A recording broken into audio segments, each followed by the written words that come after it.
আসসালামু আলাইকুম সবাইকে। আমি ইসরাফিল সরদার রবি। সবাইকে school mathematics SSC service premium ব্যাচের রাউন্ড 3 স্বাগতম। আজকে তোমাদের পদার্থবিজ্ঞান চতুর্থ অধ্যায়ের কাজ ক্ষমতা শক্তি এমসিকিউ ওয়ান শট ক্লাস আমরা করতে যাচ্ছি, তাই না? তো আশা করি তোমরা এই চ্যাপ্টারটা শিখে নিয়েছো আমাদের এই প্রিমিয়াম ব্যাচের মাধ্যমে, ক্লাসের মাধ্যমে। তো দেখো, আজকে আমরা শুরু করব কিভাবে ম্যাথগুলা। অবশ্যই আমরা টাইপ ভিত্তিক ভাবে জিনিসগুলা শুরু করব। তো টাইপ ভিত্তিক ভাবে যদি শুরু করি, যেমন আমাদের টাইপ 1 সেটা হচ্ছে কাজ। তো চলো হালকাভাবে একটু কাজের একটু রিভিউটা দেখে নেই। কাজ হচ্ছে কি? কাজ হচ্ছে একটা স্কেলার রাশি। কাজ হচ্ছে কি? একটা স্কেলার রাশি, তাই না? এটার কোনো দিক নাই, কাজের কোনো কি নাই বলতো? কাজের কোনো দিক নাই। কাজ কিভাবে বের করে? ডাব্লিউ ডাব্লিউ হচ্ছে আমরা জানি, তোমাদের জন্য হচ্ছে ডাব্লিউ কোড হচ্ছে এফ এস, তাই না? তারপর হচ্ছে আমরা জানি ধনাত্মক কাজ, ঋণাত্মক কাজ। ধনাত্মক কাজ কি, ঋণাত্মক কাজ কি? তো ধনাত্মক কাজ হচ্ছে যদি বল প্রয়োগে বলের দিকে সরণ ঘটে, আর ঋণাত্মক কাজটা কি? বল প্রয়োগে যদি বিপরীত দিকে সরণ ঘটে। ঠিক আছে?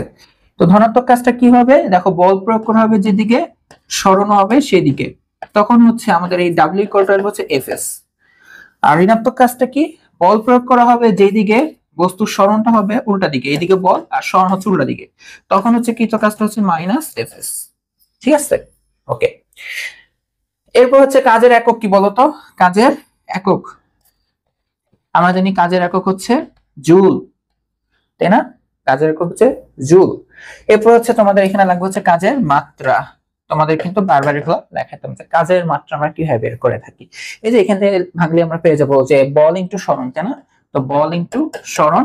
তো সরণ তো মৌলিক রাশি, বল হচ্ছে আবার এম এ, মানে ভর ইন্টু ত্বরণ। এই হচ্ছে বল, এই হচ্ছে কি আবার সরণ। এই যে ত্বরণটাকে আবার আমরা ভাঙতে পারি যে বেগ বাই সময়, আর এই হচ্ছে সরণ। এর পরবর্তীতে বেগকে আবার ভাঙা যায় কি বলতো? সরণ বাই সময়। তো ভালো করে লিখলে লেখা যাবে ভর ইন্টু বেগকে আবার লেখা যাবে সরণ বাই সময়। আবার নিচে তো সময় আছে, তো ডাইরেক্ট লিখলাম, ঠিক আছে? সময় স্কয়ার হবে, আর এই সরণটা আর কি এখানে যাবে সরণ স্কয়ার। তাহলে মাত্রা আমরা এই যে ভরের জন্য লিখতে পারবো হচ্ছে এম, সরণের জন্য লিখতে পারবো হচ্ছে এর স্কয়ার, আর নিচে হচ্ছে টি স্কয়ার, যেটাকে আমরা লিখতে পারি টি ইনভার্স 2। তাহলে এটাই হচ্ছে আমাদের মাত্রা, M L square T inverse 2। Even এটা কিন্তু কাজের মাত্রা না, এটা কিন্তু এট দ্য সেম টাইম শক্তিরও মাত্রা। এটা কার মাত্রা? এটা কিন্তু কাজ প্লাস শক্তি।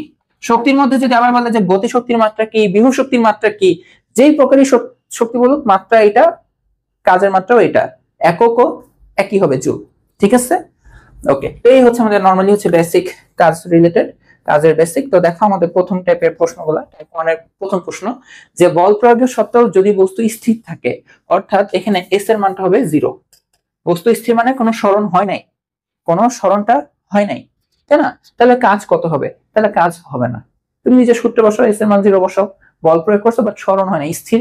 স্থির ছিল মানে কি? ও যদি গতিশীল হইতো তাহলে ডেফিনেটলি সরণ হইছে, বাট স্থির ছিল মানে কি? কোনো সরণ হয় নাই। তাহলে এখানে আমাদের কি হবে? এটা হবে বানানটা শূন্য। ঠিক আছে? এটা হবে হচ্ছে কাজের পরিমাণটা কি হয়? শূন্য হয়। ঠিক আছে? ওকে। এরপর দেখো, জুলকে নিউটন দ্বারা ভাগ করলে কিসের একক পাওয়া যায়? কি কি কি বলছে? কি বলছে? জুল, তাই না? এই দেখো যে জুল, এই জুলকে এখন কি করবা? নিউটন দ্বারা ভাগ করবা। কি দিয়ে ভাগ করবা? নিউটন। নিউটন দ্বারা ভাগ করলে কিসের একক পাওয়া যায়? তো এই জুল নরমালি কিসের মাধ্যমে আসে? দেখো তো, ডাব্লিউ, মানে জুল এককটা কোন রাশির? কাজের। আর নিউটন এককটা কার রাশি? বলের। তাহলে তুমি একটু দেখো ডাব্লিউ বাই এফ কোথায় পাওয়া যায়? W by F. তো আমরা কাজের ক্ষেত্রে আমরা শিখছি ডাব্লিউ ইকুয়াল হচ্ছে এফ এস, ডাব্লিউ ইকুয়াল হচ্ছে এফ এস। তাহলে দেখো ডাব্লিউ বাই এফ আমরা কিভাবে পাবো? যে ডাব্লিউ বাই এফ করলে আমরা পাবো হচ্ছে সরণ। তাহলে joule by newton, joule by newton মানে কি বোঝায়? সরণ। সরণের একক আমরা কি জানি? মিটার, বাট এখানে তার একক নাই, বলছে কিসের একক পাওয়া যাবে? এইটা ডেফিনেটলি হবে সরণের। ঠিক আছে? কিভাবে কি করছে দেখছো? মানে জুল, জুল নিয়ে আসছি, নিউটন দ্বারা ভাগ করতে বলছে, নিউটন আসছি। তো জুল বাই এন আমি কিভাবে পাই? মাথায় কিন্তু মাঝে মাঝে এটা আসবে না। তো জুল কার, কোন রাশির? কাজের। নিউটন কোন রাশি? বলের। ডাব্লিউ বাই এফ কোথায় পাই? আমরা জানি W equal to F S. তো ডাব্লিউ বাই এফ মানে কি? যে সরণ। তাহলে এটা সরণের। ঠিক আছে? আই হোপ এটা বুঝতে পারছো। কাজ কি রাশি বলো? শুরুতে লিখছি কাজ হচ্ছে স্কেলার রাশি। কাজ কিন্তু মৌলিক রাশি না আবার। হ্যাঁ, ওকে। নিচের কোনটি কাজের একক? তো কাজের একক হচ্ছে জুল, বাট এখানে জুল নাই। কেন নাই? এটা তোমাদের এর আগে দেখাইছিলাম যে দেখো, সমস্যা নাই, কাজের একক হচ্ছে জুল। তো ডাব্লিউ হচ্ছে কি? এফএস, তো এটা এককটা আমি লিখি জুল। বাট দেখো এই যে এফ, এফ এর একক কি বলো? এফ কে মানে একদম বেসিকে ভাঙো, হ্যাঁ, মানে মৌলিক রাশিতে ভাঙতে থাকবা। এফ ইকুয়াল টু হচ্ছে এম এ এস, তো এম মৌলিক, এস ও মৌলিক, বাট এ কিন্তু মৌলিক রাশি না। এটাকে লেখা যাবে যে V by T into S. আবার ভি কে আবার ভাঙো, ভি কে আবার মৌলিক রাশিতে ভাঙলে কিন্তু আবার এস বাই টি, তো নিচে আবার টি স্কয়ার। এই যে এটা ওই যে মাত্রা যেভাবে বের করছে সেভাবে। এখন দেখো যে এখান থেকে দেখো ও মৌলিক, ও মৌলিক, ও মৌলিক, তাহলে ওদের ইন্ডিভিজুয়াল ইউনিট আমরা জানি, ইউনিট মানে হচ্ছে একক। তো ভরের জন্য একক লেখা হচ্ছে কেজি। সরণ, তো এখানে হচ্ছে সরণ, সরণের একক কি? Metre, metre square. আর টি সময়, সময়ের একক কি বলতো? সেকেন্ড। তাহলে আবার এটার স্কয়ার আছে, তাহলে আমরা সুন্দর মতন লিখতে পারি তাহলে kg metre square S inverse two, kg metre square S inverse two, তার মানে হচ্ছে গ নম্বরটা। এরকম ভাবে তোমাদের কিন্তু একক আসে পরীক্ষায়, তাই না? এই যে দেখছো না, দুইবার বোর্ড পরীক্ষা আসছে, ময়মনসিংহ বোর্ড আর হচ্ছে সিলেট বোর্ড। এরপর দেখো কাজের মাত্রা। আমি বলছিলাম কি কাজের মাত্রা ডাইরেক্ট লিখছি না, কারণ আমি আজকে একবার যে বের করছি আর কোনো অঙ্কে বের করবো না। ঠিক আছে, দেখো কাজের মাত্রা M L square T inverse two, মুখস্থ রাখার কিছু নাই, আস্তে আস্তে পরীক্ষা হলে বের করে নিবা। M L square T inverse two, দেখো এম এল স্কয়ার কোথায় কোথায় কোথায় কোথায় কোথায়, সাবধানে আবার ভুলটা দাগাই ফেলো না। আচ্ছা এখন দেখো বল প্রয়োগের সত্ত্বেও বস্তু স্থির থাকলে কাজের পরিমাণ কি হয়? এটা ভি কর্ণ, এটা রিপিট আসছে তাই না? কোশ্চেনটা রিপিট আসছে, সরি। আচ্ছা এখন দেখো এই যে 70 কেজি ভরের এক ব্যক্তি এত উঁচু পাহাড়ে আরোহণ করলে তিনি কত কাজ করবেন, তাই না? এটা হচ্ছে উপরে, তো যদিও এটা বৃহৎ শক্তির সাথে যায়, বাট আমরা এভাবে দেখতে পারি যেহেতু সে উপরে যাচ্ছে, কোথায় যাচ্ছে? উপরে, তাই না? এই হাইটটা দেওয়া আসছে 200 মিটার। তো এইখান এই যে ভূমি থেকে সে এখানে গেছে, তাহলে দেখো তার প্রযুক্ত বল কত হবে? কত বল দিয়ে সে উপরে উঠছে? অবশ্যই ওজনের সমান বল হয়, তাই না? তাহলে হচ্ছে আমরা এই যে কৃতকাজ যদি বের করতে চাই, এই যে ওজন, যেখানে আমরা এফ লিখলাম আর সরণটা হচ্ছে এইচ, এফ এর মানটা হচ্ছে এম জি, এই যে ওজনের সমান বলটা দিতে হবে, তাই না? এই হচ্ছে এইচ অর্থাৎ এম জি এইচ। যদি আমরা এমনিতে জানি এটা আবার বিভব শক্তি, তাই না? আমরা তো এর আগে এগুলো করে আসছি। তো এখানে তুমি মান বসাই দিবা, এটাই आंसर। তো এম এর মান হচ্ছে 70। যদি বলতো যে তার ভর এত, আবার সে 20 কেজি বোঝা নিয়ে উপরে উঠছে, তখন কিন্তু ভর আবার 20 কেজি অ্যাড হইতো। যত ভর, ব্যক্তির ভর সহ বস্তুর ভর অ্যাড হয়ে তারপর হয়, বাট এখানে যেহেতু বলে নাই আর কিছু করতে হবে না। জি এর মান হচ্ছে 9.8 আর এইচ এর মান হচ্ছে 200। ঠিক আছে, এটা যা আসবে হিসাব করে এটাই তোমার অ্যান্সার। আর একটু খেয়াল করবা মাঝে মাঝে এমসিকিউ প্রশ্নে এখানে ছোট করে জি এর মানটা মাঝে মাঝে 9.8 এর জায়গায় 10 দেওয়া থাকে, তো তখন 10 থাকলে 10 দিয়ে অঙ্ক করতে হবে, প্রশ্নে যেটা দেওয়া থাকবে। ঠিক আছে, প্রশ্নে যেটা দেওয়া থাকবে সেটা দিয়ে অঙ্ক করতে হবে। 70 ইন্টু 9.8 ইন্টু 200, এটা হচ্ছে 137। এটার ইঞ্জিনিয়ারিং মানটা যদি নেই তাহলে তো তোমার কি আসবে দেখো তো, এটা আসবে হচ্ছে এটা আসবে হচ্ছে 1.37, এই যে 10 টু দি পাওয়ার 5। আমার এখানে ইঞ্জিনিয়ারিং মানটা আসে নাই। হ্যালো দেখি, এই যে সায়েন্টিফিক মানটা নেই যেটা, হ্যাঁ 1.37 ইন্টু 10 টু দি পাওয়ার 5। ঠিক আছে, সায়েন্টিফিক মানে এটা আসলো। আচ্ছা মামা মুটে নিয়ে যাই এবার।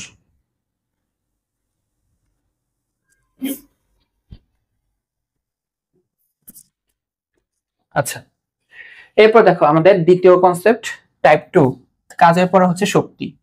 তো শক্তি নিয়ে যে আমরা রিভিউ করতে চাই, শক্তি হচ্ছে কি কাজ করার সামর্থ্য। শক্তি জিনিসটা কি ছিল? কাজ করার সামর্থ্য। ঠিক আছে, তো তোমাকে কি কি জানতে হবে? শক্তি কি রাশি, স্কেলার না ভেক্টর?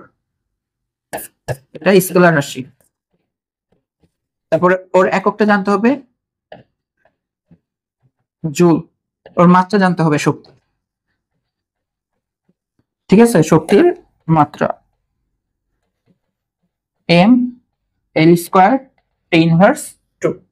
ঠিক আছে না? মুখস্থ করবো না কিন্তু, এই যে এখান থেকে যে আমি শুরুতে যে বের করছি এটা তো মাথায় আছে, M L square T inverse 2। ঠিক আছে, ওকে। দেন আমরা আবার দেখবো শক্তির বিভিন্ন রূপ। তো আগে হচ্ছে আমরা জাস্ট শক্তি নিয়ে একটু অঙ্ক করি। যে দেখো কোন রাশি যুগলের মাত্রা একই, মাত্রা একই, এটা কিন্তু সবসময় কাজ আর শক্তির। ঠিক, আর কারো কিন্তু সেম না, আর কারো কিন্তু সেম হয় না, তাই না? ওকে, এরপর দেখো যে শক্তির মাত্রা কোনটি, এটা হবে কি M L square ml square T inverse 2 ক নাম্বারটা, তাই না? আচ্ছা এখন দেখো এখানে এ বিন্দুতে শক্তির পরিমাণ, যদি আমরা গতিশক্তি বিশক্তি একটু পরে পড়বো, বাট আমরা তো থিওরিতে আগে শিখে আসছি, তাহলে আমরা এখন এখানে অ্যাপ্লাই করতে পারি, সমস্যা নেই। এ বিন্দুতে শক্তির পরিমাণ, তাই না? এই বিন্দুটা কোথায়? এই যে এ, এখানে বোঝা যাচ্ছে। দেখো এটা যদি ভূমি হয়, দেখো এই যে এইখান থেকে এই ডি পর্যন্ত দেখো 100 সেন্টিমিটার, আর এ হচ্ছে 50 সেন্টিমিটার। প্রশ্ন হচ্ছে এই বিন্দুতে শক্তির পরিমাণ 100 জুল। এই দেখো এই বিন্দুতে শক্তি হচ্ছে কত? যে 50 সেন্টিমিটার উপরে, ওইখানে শক্তি হচ্ছে 100 জুল। বলছে ডি বিন্দুতে শক্তি কত হবে? ডি বিন্দুতে শক্তি কত হবে? তো দেখো আমি কিন্তু ডি বিন্দুর হাইট কিন্তু জানি, হ্যাঁ, তাহলে দেখো এই ডি এটা হবে এম জি, এই যে এইচ এর মানও কিন্তু আমি জানি 100। দেখো এখানে এইচ এর মান কিন্তু আমি জানি 100, তারপর 100 দিয়ে ভাগ দিব, আবার তাহলে মিটারে চলে যাবে, তাহলে 1 মিটার। বাট আমি কিন্তু এম এর মানটা জানি না, এই যে এম জানি না, 9.8 ইনটু 1, এটা হচ্ছে শক্তি, তাই না? আমরা জানি যে হাইটে থাকলে, নির্দিষ্ট হাইটে থাকলে তখন কিন্তু কি থাকবে বলতো? শুধুমাত্র বিভব শক্তিটা থাকবে। এখন তুমি বলতে পারো যে না ভাইয়া, এটা তো আপনি শিখেছেন নিচে আর উপরে, এখানে থাকে বিভব শক্তি, এখানে গতি শক্তি, আর বাকি মাঝখানে যে কোনো পয়েন্টে থাকবে গতি শক্তি প্লাস বিভব শক্তি। ওইটা যদি আমি উপর থেকে নিচ থেকে উপরে ছাড়ি বা উপর থেকে নিচে পড়ে, প্রশ্নে কি এখানে বলছে যে নিচে পতিত হচ্ছে নাকি উপর থেকে নিচে যাচ্ছে? না। তাহলে প্রশ্নে যেটা ভাবে বুঝাইছে যে এই হচ্ছে একটা বস্তু, ওকে আমি যখন এই হাইটে রাখছি তখন ওর শক্তি 100 জুল, অর্থাৎ এটা শুধুমাত্র ছিল বিভব শক্তি। এখন আমি যদি আরেকটু উপরে নিয়ে যাই, হাইট বেড়ে যাবে, এখনো বিভব শক্তিটা আবার বেড়ে যাবে, ওইটা বুঝাইছে, ঠিক আছে? এটা নিচের থেকে নিক্ষিপ্ত বস্তু বলে নাই, উপর থেকে পরিণত বস্তু বলে নাই যে তুমি এটাকে ডি কে শীর্ষবিন্দু মনে করছো যে সর্বোচ্চ উচ্চতা, জিনিসটা এমন না। তো আমি বস্তুটাকে আরেকটু উপরেও নিতে পারি, এখানে মেইনলি বলেই নাই যে নিক্ষিপ্ত বস্তু বা পরন্ত বস্তু, ঠিক আছে? তাহলে ওই কনসেপ্টটা এখানে ঢুকাবা না। তাহলে এই অবস্থানে শুধুমাত্র আমরা জানি কত হাইটে আছে, ধরে না, মানে এই অবস্থানে ধরে রাখা হয়েছে, তাহলে বেগ তো নাই, গতিশক্তি থাকবে না, শুধুমাত্র থাকবে বিভব শক্তি। তো এই অবস্থানের এ বিন্দুতে শক্তির পরিমাণ যেটা দেওয়া 100 জুল, এই 100 জুল আসলে কি হবে? এম জি, এ হাইটের উচ্চতা এটা 50 সেন্টিমিটার, তার মানে 50/100, বুঝে গেছে? তাহলে তুমি এখান থেকে দেখো এম পেয়ে যাবা, এখান থেকে কি পেয়ে যাবা? এম পেয়ে যাবা, বুঝতে পারছো? তো এম এর মানটা তুমি নিয়ে বসাই দাও, বা তুমি যারা একটু চালাক হও, তুমি এখানে খেয়াল করো, তোমার ডি তে যে শক্তি বের করতে বলছে, তোমার ডি তে এইচ এর মান অলরেডি 1, তার মানে শুধুমাত্র এম জি, তাই না? এইচ এর মান, তোমার এম জির মানটা জানতে হবে টোটাল। এখান থেকে শুধু জি এম কে বের করবো, আবার ওইখানে জি দিয়ে গুণ করবো, এত প্যারা তো কিছু নেই। তা দেখো তো শুধু এম জি মাত্র কি লেখা যায়? এম জি লেখা যায় 100 এর সাথে 100 গুণ হবে, দেন 50 দিয়ে ভাগ হবে, দেন 50 100 দিয়ে কাটলে হয়ে যাবে 2, তাহলে হয়ে যাবে 200। তাহলে দেখো যে ইডি হচ্ছে 200 জুল, ঠিক আছে? ইডি হচ্ছে কত? 200 জুল। দেখো ঠান্ডা মাথায় দেখো, বুঝবা। তুমি চাইলে এখান থেকে এম এর মানটা নিতে পারো, হ্যাঁ, ভর, অবশ্যই বস্তুর ভর আছে, শক্তি আছে, মানে ভর আছে, দেন এখানে বসে দেবো। আমি একটু শর্টকাট করলাম, এখান থেকে দেখলাম আচ্ছা এখানে আমার এম লাগবে, বাট ওইখানে দেখছি এমজি টোটাল আসতেছে, এখানেও তো এমজি আসতেছে, তো ডাইরেক্ট এমজির মানটা বের করছি। তো 200, এই 200 সাথে এক গুণ হয়ে 200ই থাকে, ঠিক আছে?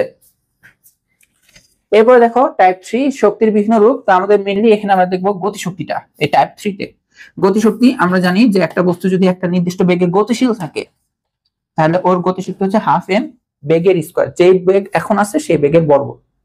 তো এইখানে কিন্তু আমাদের একটু বার এই যে এটা দেখো, এই কনসেপ্টটা, এই একটা বস্তু ও হচ্ছে ইউ বেগে গতিশীল, তো ওর এখন গতিশক্তি কত আমরা কিন্তু জানি এট দিস মোমেন্ট, হ্যাঁ, ওর গতিশক্তি হচ্ছে ইকে 1 লিখলাম, হ্যাঁ, এটা হবে হচ্ছে হাফ এম ইউ স্কয়ার। তো এত বেগে যাচ্ছে, ওর মধ্যে এই গতিশক্তিটা আছে।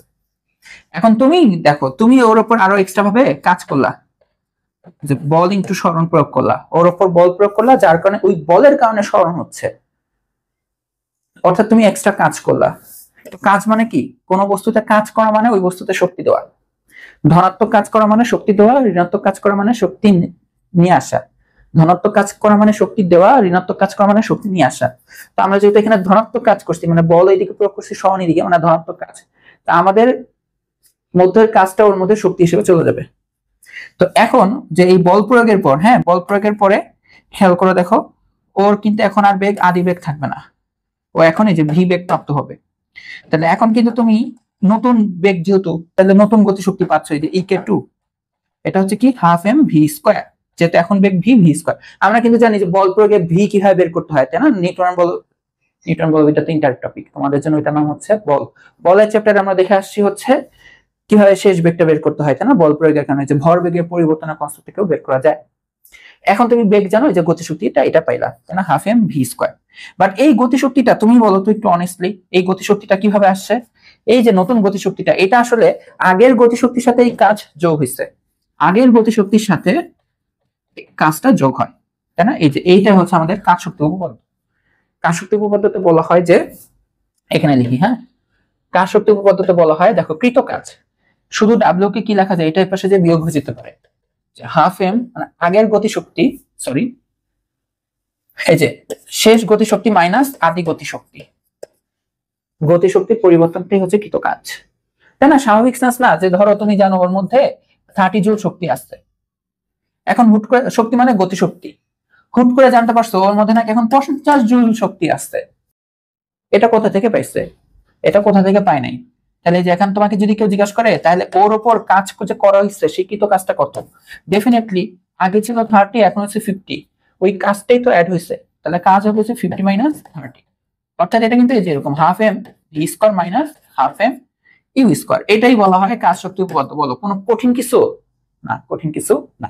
আবার আদিবে কিন্তু জিরো হইতে পারে, তো জিরো হইলে জিরো ইউজ করবা, তখন কৃত কাজ জাস্ট গতিশক্তি হয়ে যাবে, কৃত কাজ কি হয়ে যাবে, জাস্ট গতিশক্তি। তো এটা দেখো, শক্তির সবচেয়ে সাধারণ রূপ কি, একদম এমসিকিউ, একদম ঠাড়া ঠাড়া মুখস্থ, ঠিক আছে? শক্তির সব থেকে সাধারণ রূপ হচ্ছে যান্ত্রিক শক্তি।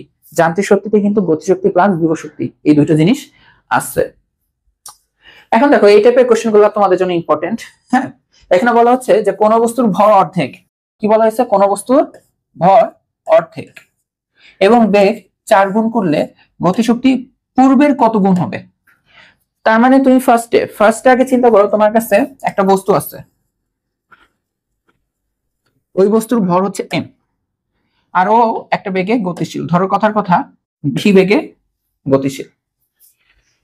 তাহলে প্রশ্ন হচ্ছে গতিশক্তি পূর্বের কত গুণ হবে, তার মানে পূর্বের গতিশক্তি, দেখো পূর্বের ভর যদি এম আর বেগ যদি ভি হয়, তাহলে আমরা পূর্বের গতিশক্তি কিন্তু বের করতে পারি, যে ইকে 1, সংক্ষেপে পূর্বের ইকে 1, সেটা হবে হাফ এম ভি স্কোয়ার, সোজা ভাষায় হাফ এম ভি স্কোয়ার। এখন প্রশ্ন বলছে যে ভর হয়ে যাবে নাকি অর্ধেক, অর্থাৎ এখন নতুন যে গতিশক্তিটা, হ্যাঁ, নতুন ইকে 2, এইটা এখন হচ্ছে ভর ইউজ করতে হবে, আমরা যে বস্তু ভর ইন্টু বেগের স্কোয়ার করবো, তাই না?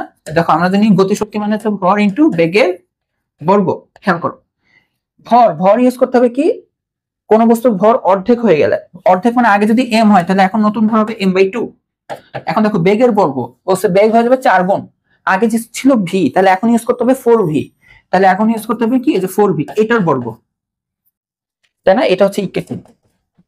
তো একটু সাবধান, এই যে এখানে চাইছে না পূর্বের কত গুণ হবে, দেখো এগুলা বের করা একদম ইজি। তুমি মনে রাখবা যে যেখানেই হাফ এম ভি স্কোয়ার পাবা সেখানে ইকে 1 বসাই দিবা, যেখানেই হাফ এম ভি স্কোয়ার পাবা সেখানে ইকে 1 বসে দিবা। তো এখান থেকে দেখো তো এটা মানটা বের করো তো, এই হাফকে আমি একটু আগে এখানে দেখলাম, ও আচ্ছা আমি হাফ দিই নাই, তাই না? গতিশক্তি তো এখানে শুরুতে একটা হাফ ছিল, খেয়াল করি নাই।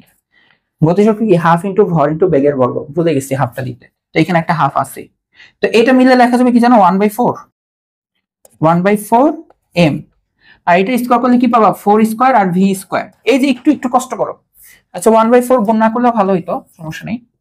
ধরো যে 1/2 ছিল না, এটা এই হাফ, কেন গুণ করলাম না, কারণ তোমার মেন টার্গেট হবে half M R V square খুঁজে এখান থেকে, তো এইগুলোকে আলাদা করো, এই যে দেখো হাফ লিখছো এম, আর ওই যে ভি স্কোয়ারটাকে লেখো, আর কাকে কাকে লেখো নাই, দেখো তুমি কাকে কাকে লিখছো, তুমি লিখছো দেখো যে এই হাফ কে লিখছো, এম কে লিখছো, ভি স্কোয়ার কে লিখছো, এই হাফ আর 4 স্কোয়ার লেখা এখনো বাকি, তো লিখে দাও হাফ আর হচ্ছে 4 স্কোয়ার।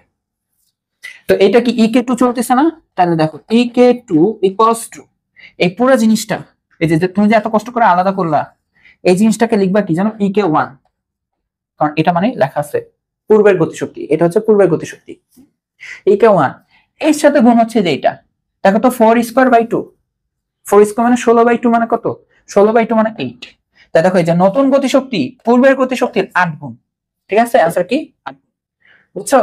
এই টাইপের প্রশ্নে যাই বলুক যে বেগ অর্ধেক হয়ে গেছে, বেগ ডাবল হয়ে গেছে, ভর অর্ধেক হয়ে গেছে, ভর 4 গুণ হয়ে গেছে, ভর কমে গেছে, তুমি প্রথমে একটা ধরে নিবা যে ভর বেগ এত, গতিশক্তি এটা, আর যত চেঞ্জ বলবে এখন সেই চেঞ্জ দিয়ে তুমি মান বসাবা, মান বসে যা আসে আসবে, বাট এইখান থেকে যে হাফ এম ভি স্কোয়ারটা লিখছো ওইটাকে আলাদা করবা, শুধু এটাকে আলাদা করবা আর বাকি ডিজিট গুলাকে আলাদা করবা। ওই হাফ এম ভি স্কোয়ার মানে আদি গতিশক্তি, ইনটু একটা মান পাবা। তাহলে দেখো নতুন গতিশক্তি আদি গতিশক্তি এর এত গুণ। প্রশ্ন হচ্ছে ওইগুলাই চাওয়া হয়, বুঝতে পারছো? ওকে, এখন দেখো এখানে বলা হচ্ছে যে 3 কেজি আর 9 কেজি ভরের দুটি গতিশীল বস্তুর বেগের অনুপাত কত হলে গতিশক্তি সমান হবে। তো বেগের অনুপাত, তাই না? এটা ধরো হচ্ছে m1, এটা হচ্ছে m2।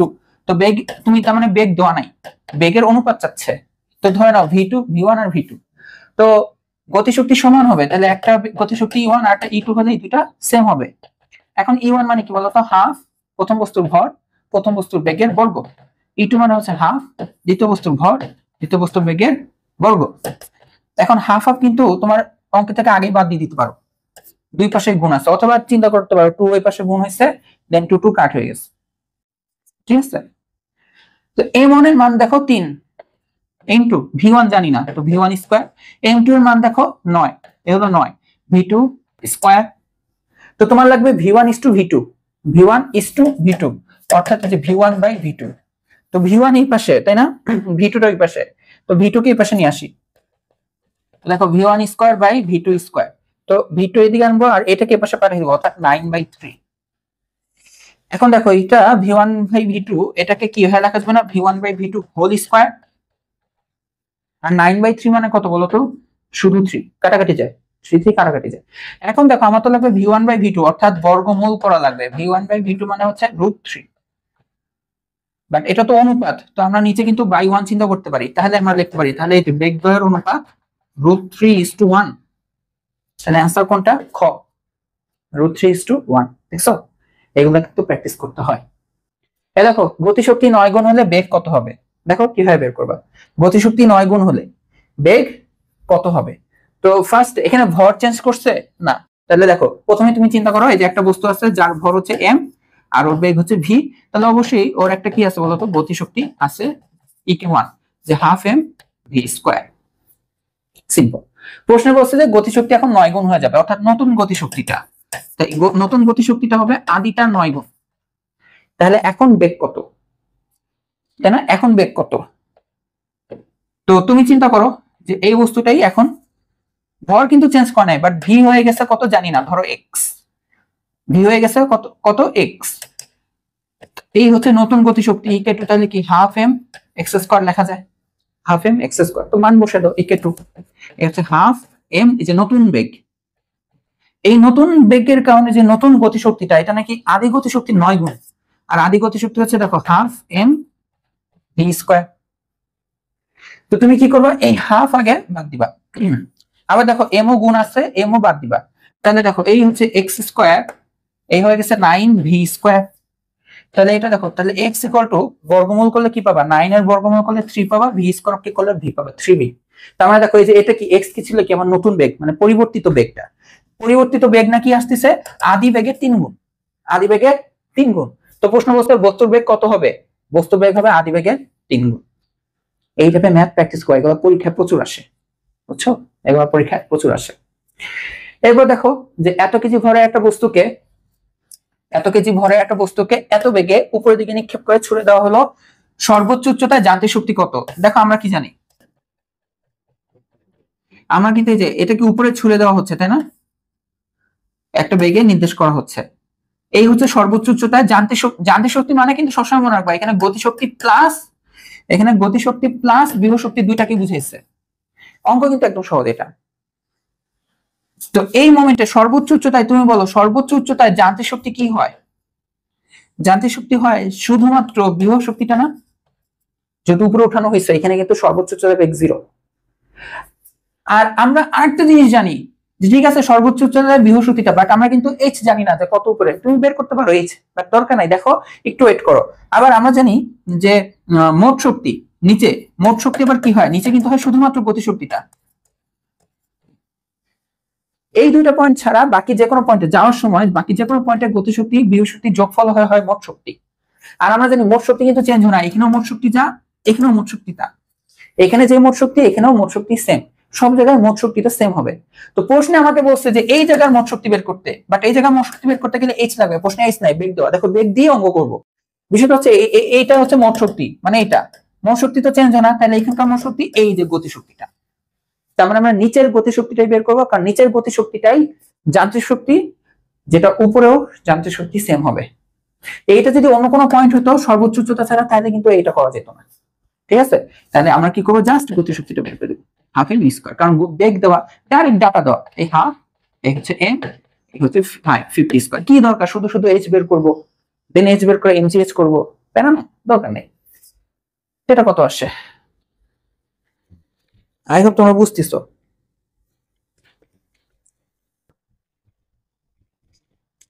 তো 6250 আসে, ঠিক আছে, 6250 জুল। ভিডিও কি রানিং?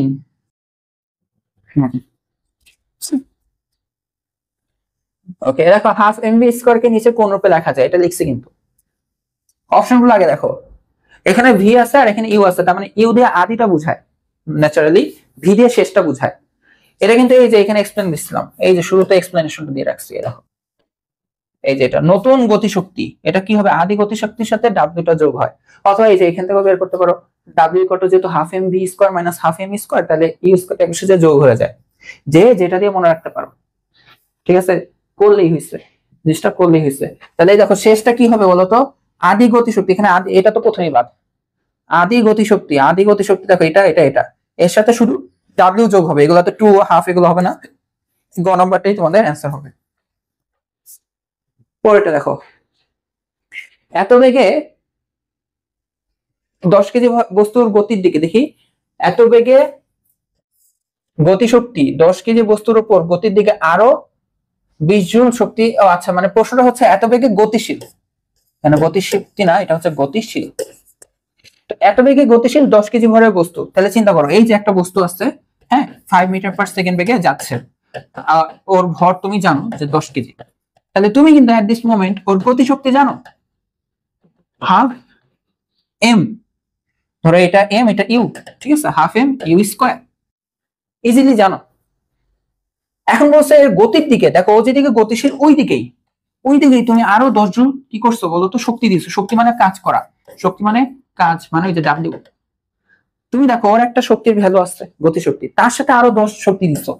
প্রশ্ন হচ্ছে বস্তুটির বেগ কত, মানে 10 জুল শক্তি দেওয়ার পরে বেগ কত হয়ে গেছে। তা আমরা জানি 10 জুল শক্তি দেওয়ার পরে ওর বেগ যদি ভি হয়ে যায়, তাহলে ওর এখন গতিশক্তি হচ্ছে যেটা, এই যে এটা half M V square. But এই নতুন গতিশক্তিটা কিভাবে আসছে, আগের গতিশক্তির সাথে আরো 10 জুল শক্তি অ্যাড হয়ে, দেখো বুঝছো, ওর নতুন বেগ ভি, চিন্তা করো, এখন তো ভি বেগে গতিশীল, তাহলে গতিশক্তি এটা, বাট এই নতুন গতিশক্তি কি আদি গতিশক্তির সাথে আরো 10 অ্যাড হয়ে আসছে, তাই না? তো এখন দেখো ইজিলি কিন্তু তুমি পারবা, ঠিক আছে। তো দেখো তুমি এখান থেকে মানটা বের করে নাও, বেটার হয়।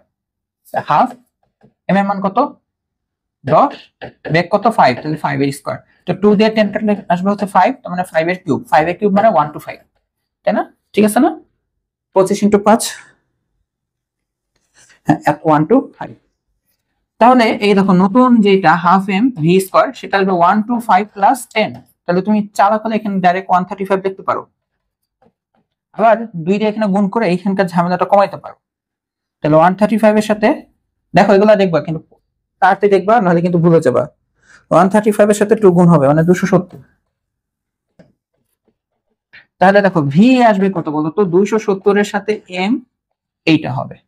এম এর মান ছিল কত 10, তো 10 দিয়ে যদি ভাগ দাও পাবা 27, √27, অ্যান্সার হবে √27, মানে 5 পয়েন্ট, এখানে ডাটা তো একটু মনে হয় কম বেশি হচ্ছে, তাই না?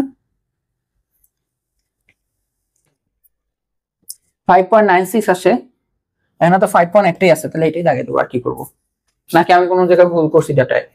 কত বেগে যাচ্ছে 5 মিটার/সেকেন্ড, ভর 10 কেজি, তাহলে গতিশক্তি কত, হাফ এম ভি স্কয়ার, তো হাফ দিয়ে 10 কাটলে 5, 5 মানে 1 to 5 এত জুল। তো এটার সাথে আর, ও সরি, প্রশ্ন 20 জুল অ্যাড করছে না,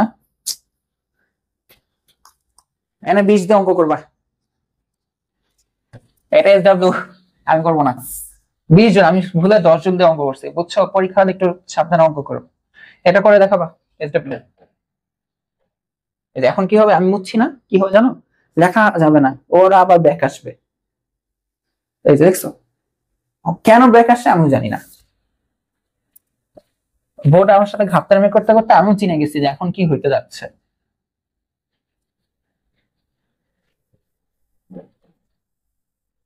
লেখা আসে নাই না, কারণ ওরা আবার ব্যাক আসতে যাচ্ছে। বুঝছো? কি বলবো,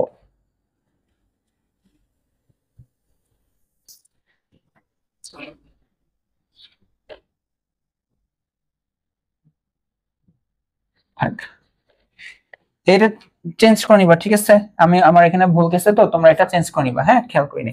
10 না, এটা 20 হবে। আচ্ছা, টাইপ 3 তে দেখো এখানে সলিউশনটা ভুলে চলে আসছে। টাইপ 3 এর কোশ্চেনই ছিলাম আমরা। তো এখানে একটা চিত্র আছে, খেয়াল করে দেখো, এখানে পি নামে একটা বস্তু আছে, দেখো U0। হ্যাঁ, তো এই এ থেকে সি, আচ্ছা দেখো এসি এর হাইটটা দাও 122.5, খুবই সুন্দর। তো সি হচ্ছে ভূমি, তো ভূমি স্পর্শ করার পূর্ব মুহূর্ত মানে ও আচ্ছা এই বস্তুর উপর থেকে নিচে পড়বে, হ্যাঁ জাস্ট আদিবেগ 0, ও ঠাস করে এখন খালি নিচে পড়বে। তো এখন প্রশ্ন হচ্ছে যে বি অবস্থানে গতিশক্তি, এই যে বি বি একটা অবস্থান আছে, হ্যাঁ বি অবস্থানে গতিশক্তি হচ্ছে 1/3 এ, মানে এ এ অবস্থানে বিভব শক্তি, কথাটা একবারে লেখা নাই প্রশ্নে, এর জন্য সমস্যা। মানে বি অবস্থানের গতিশক্তি এ অবস্থানের বিভব শক্তির 1/3, 1/3 ইন্টু এ অবস্থানে বিভব শক্তি, লাইনটা একবারে হবে, হ্যাঁ প্রশ্নে আর কিভাবে আসছে। আচ্ছা, আর সি হচ্ছে ভূমি স্পর্শ করার মুহূর্ত। আচ্ছা আমরা অনেক কিছুই জানি, খালি ভর দেখে না, এসব অঙ্কে ভর লাগে না। তো এখন প্রশ্ন হচ্ছে দেখো এখানে দুইটা কোশ্চেন, যে পি বস্তু এ অবস্থান হতে বিনা বাধায় পড়ছে, হ্যাঁ পি বস্তু এ অবস্থান থেকে বিনা বাধায় পড়ছে, বুঝলাম। বলছে সি অবস্থানে বেগ কত, এই যে সি মাটিতে কত বেগে আসবে, এটা তো গতির অঙ্ক। তো দেখো আদি বেগ কত, যে কত 0, আর জানো অভিকর্ষ ত্বরণ এখানে তো নিচেই পড়বে, তাই না? এখানে ত্বরণ আমরা অভিকর্ষ ত্বরণের পজিটিভ ভ্যালু বসাবো। আর কত রাস্তা অতিক্রম করবে, মানে অতিক্রান্ত দূরত্ব এইচ, খেয়াল করে দেখো 122.5। তো এটা তো আমরা শিখছি যে V square equal to U square plus 2gh, 2as তো 2gh হবে এখানে, তাই না? তোমরা যদি ভুলে যাও যে এই সূত্রটা, তো এখানে ইউ এর মান তো বাদ 0, 2 এর মান জি, এস এর মান হচ্ছে এইচ, এটা হচ্ছে ভি স্কোয়ার, তাহলে শুধু ভি হবে √gh, মান বসালো, এটাই অ্যান্সার। 2 ইন্টু 9.8 ইন্টু এইচ এর মান হচ্ছে 122.5, ঠিক আছে 122.5।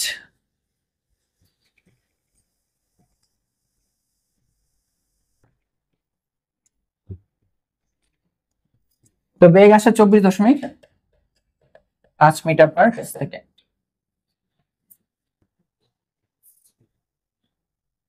এটা তাহলে সলিউশনটা ভুল দেওয়া আছে, তাই না? এটা অ্যান্সার, এর জন্য বলি এখানে কেন আসবে, এটা অ্যান্সার আসবে 24.5 মিটার পার সেকেন্ড, ঠিক আছে। আচ্ছা এরপর দেখো পি বস্তুটির বি অবস্থানে বেগ, এই দেখো বি অবস্থানে বেগ বের করা লাগবে। দেন হচ্ছে অতিক্রান্ত দূরত্ব এ বি, অনেক কিছুই তাহলে আমাকে এখন বের করতে হবে। বি অবস্থানে বিভব শক্তি 1/3 এসির গতিশক্তি, তিনটা আমাকে আগে জাজ করতে হবে। ওকে চলো, এটা একটু টাইম কিল করবে, বাট কিছু করা নাই, করি। তো বি অবস্থানে বেগ বের করতে হবে, বি। তো বি অবস্থানে আমরা বেগ যে বের করব, এই যে এই কনসেপ্টটা দিয়ে বের করব, ঠিক আছে। বি অবস্থানে গতিশক্তি এ অবস্থানে বিভব শক্তির 1/3 অংশ, এইটা দিয়ে আমরা বের করব। তো দেখো এই অবস্থানে যখন আসছে, তাহলে আমরা এই অবস্থানের বিভব শক্তিটা বের করে ফেলি। এই অবস্থানে আমরা জানি বিভব শক্তি সময় কি করব, mgh, তাই না? তো mgh, ওকে এই অবস্থানে বিভব শক্তি বের করলাম। আর বি অবস্থানে যেহেতু বেগ চেয়েছে, বি অবস্থানে আমরা চিন্তা করি বেগ হচ্ছে ভি বা ভিবি, এভাবে লিখতে পারো, বাট এটা তো জানি না। তো আমরা বি অবস্থানে গতি শক্তি বের করে দিই, যদি বেগ যদি ভিবি হয়, যে এই যে ইবি, সরি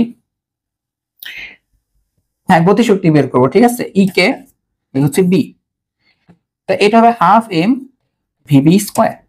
কেন এই কোশ্চেন করলাম, কারণ আমাকে একটা ইকুয়েশন দেওয়া আছে যে বি অবস্থানের গতি শক্তি এ অবস্থানের বিভব শক্তির 1/3। এখন এই যে প্রশ্ন অনুসারে অ্যাকর্ডিং টু কোয়েশ্চেন, যে আমরা লিখতে পারি যে বি অবস্থানের গতিশক্তি, এই যে আমরা বি অবস্থানের যে গতিশক্তিটা লিখলাম, যে বি অবস্থানের বেগ যদি ভিবি হয়, এইটা নাকি 1/3 এ অবস্থানের বিভব শক্তি, আর এই অবস্থানের বিভব শক্তি আমরা পেলাম mgh। ই কে বির মানটা দেখো যে হাফ এম যে ভিবি স্কয়ার 1/3 ইন্টু mgh, বুঝে গেছে? এই এইচ কিন্তু হচ্ছে কোন এইচ, দেখো যে এইচ হচ্ছে এ থেকে আসছে, মানে পুরো 122.5।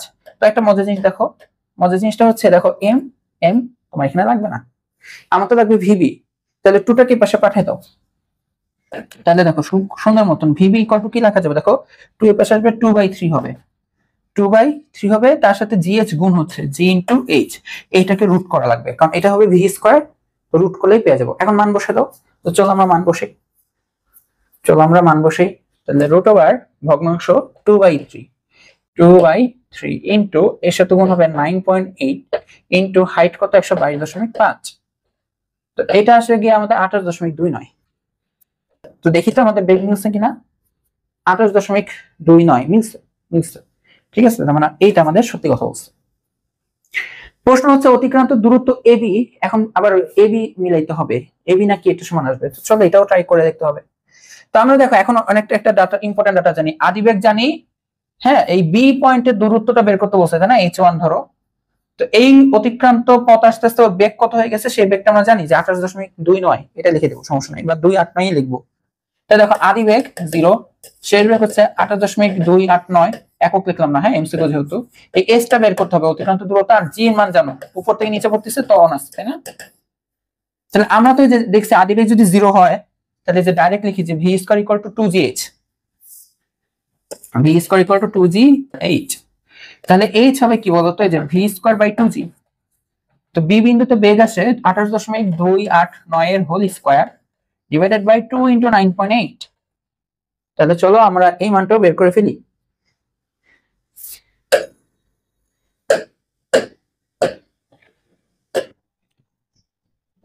আঠাশ দশমিক 289 whole square divided by 2 into 9.8, ঠিক আছে না। তো এটা আসে 40.829 এরকম, দেখি তো মিলে কিনা, 40.83, হ্যাঁ 40.83, দেখি এটা কত আসছে 83, হ্যাঁ মিলছে, তো 2 নাম্বারটাও মিলছে, ঠিক আছে।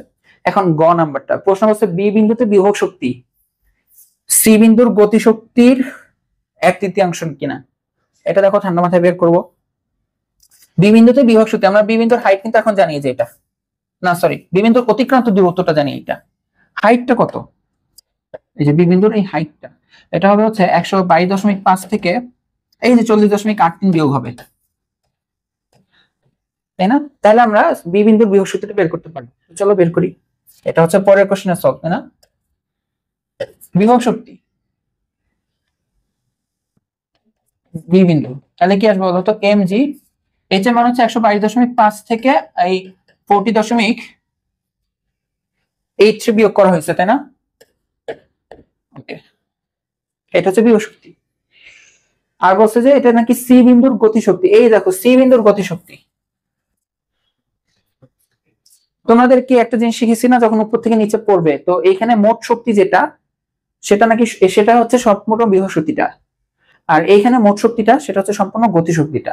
তো দেখো সি বিন্দুতে তোমার গতিশক্তি বের করা নিয়ে প্যারা খাইতে হবে, সি বিন্দুর গতিশক্তি কি মোট শক্তি, আর মোট শক্তি অলরেডি আমরা এ তে বের করে ফেলছি, এটা এমজিএইচ, তো আমরা এটাই চালাই দিব যে ই কে সি, সেটা আসবে কি বলতো, সেটা কিন্তু আসবে হচ্ছে এমজিএইচ। তো প্রশ্ন বলছে যে এই বিভব শক্তিটা সি বিন্দুর গতিশক্তির 1/3 সমান হবে, তো দেখি তো আসলে মিলে কিনা। তাহলে আমরা ই কে সি তো জানি, ই কে সি হচ্ছে এটা আসবে এমজিএইচ, এই মানটা আমরা জানবো যে ই কে সি হচ্ছে কি বলতো, ওই এমজিএইচ, অর্থাৎ এম এর মান কত, এম এর মান ইন্টু 9.8 ইন্টু এইচ এর মান হচ্ছে 122.5।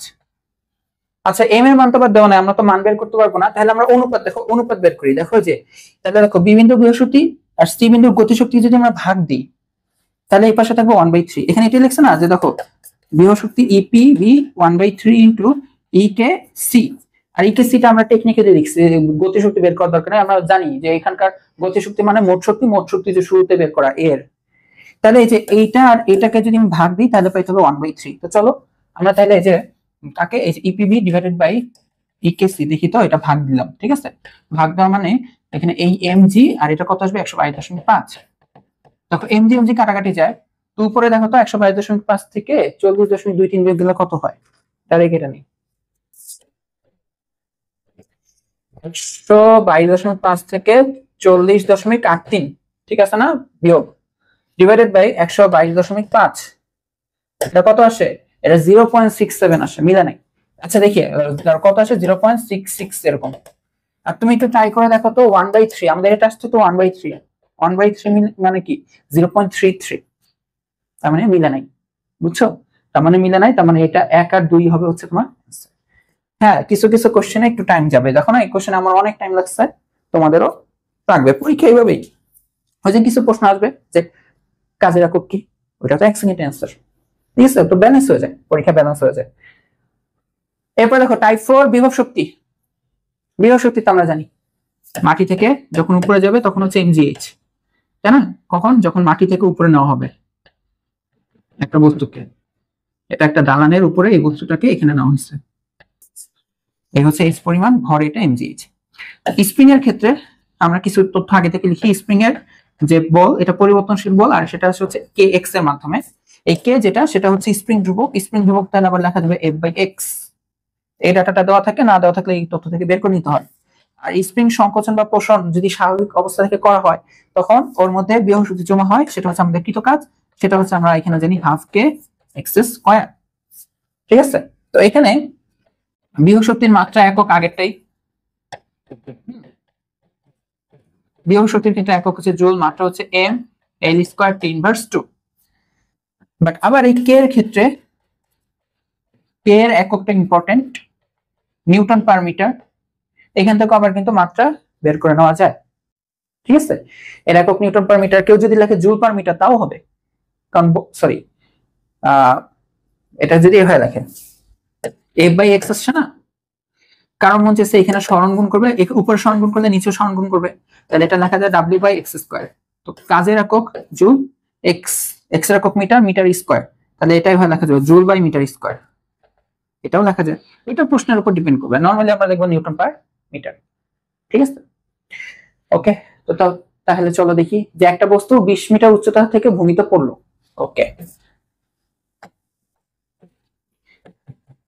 এই যে একটা বস্তু ভূমিতে যে পড়লো 20 মিটার উচ্চতা থেকে ভূমিতে পড়লো, তার মানে এখানে আদিবেগ 0 ছিল, এখানে অভিকর্ষ ত্বরণের কারণে নিচে পড়ছে।